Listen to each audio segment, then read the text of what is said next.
Last October, during the Durango Vintage Festivus, a pair of Levi from the 1880s was sold at auction for $76,000, and many pictures of the jean have spread on social networks. However, a detail has made many people react. A label inside the pants that says the only kind made by white labor. Levi Strauss was a racist, was the immediate reaction on socials. So, was he? Really? Before drawing hasty conclusions, we should place the events in their time and know the context. In 1848, gold was discovered in the American River, California. The news spread like wildfire, first in the US and then in the rest of the world, Europe, South America, and also China. 325 Chinese arrived in California the first year, 2,700 in 1851. And 1851 was an important year for China, since it was the beginning of the Taiping Rebellion, a major uprising in South China which led to a civil war that lasted 15 years. And that's how, the year after, in 1852, more than 20,000 Chinese fled China and reached America.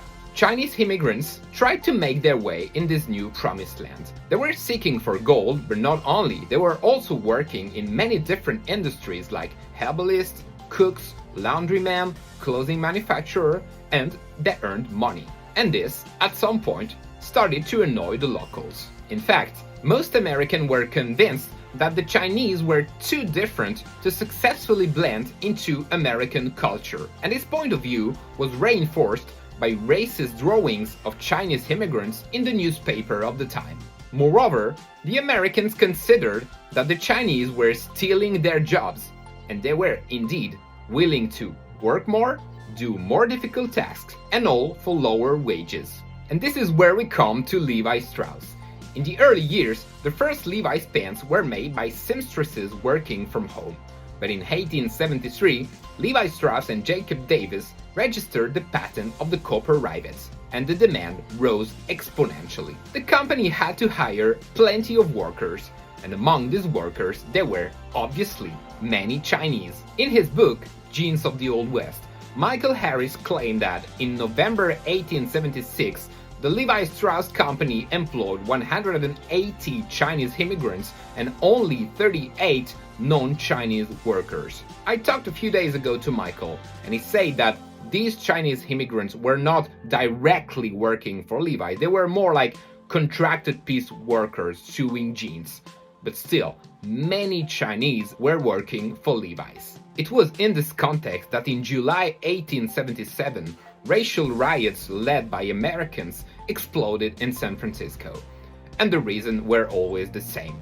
They feared that the Chinese immigrant would steal their jobs. Naturally, the companies that employed a lot of Chinese workers were the most targeted by the rioters' demands, and the Levi Strauss Company was on the top of them. So, in 1877, in order to respond to the rioters' demand, Levi Strauss, who was himself an immigrant, had to make an important decision. He announced that, from now on, his company would only employ white Americans. A few years later, 1882, the Chinese Exclusion Act was voted, which enabled the American government to suspend the immigration of Chinese citizens.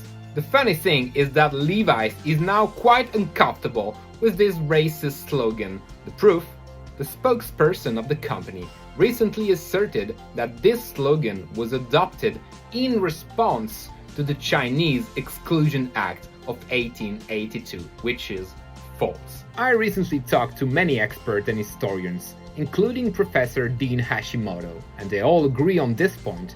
Maybe the slogan itself was found a few years after, but Levi's adopted this business decision not to hire Chinese within a year after the 1877 racial riots. So, was Levi Strauss a racist? In theory, no. But he was living in a time when many Americans were, and their ignorance were supported by the press, by the writers, and even by the government.